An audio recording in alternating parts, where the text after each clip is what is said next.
আজকে যা করলাম তা দেখে আপনারা অবাক হবেন। আমি একটা মুরগি কিনে নিয়ে যেতেছি, গিয়ে একটা গ্যারেজের সামনে দাঁড়াইছি, গ্যারেজের গেটের সামনে। তো একটা মুরগি এসে আমার হাতের মুরগিটারে থাপ করে ধরে ঠোকর মারছে। আমি কখনো কল্পনাও করি নাই যে এই মুরগিটার ওরা এভাবে ঠোকর মারবে। তো যদিও পরে আমি ইচ্ছা করে দিছি যে কেমন ঠোকর দিতে পারে দেখি।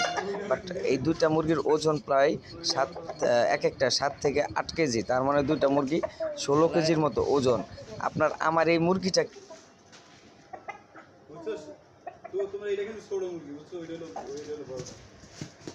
পিঠা পিঠা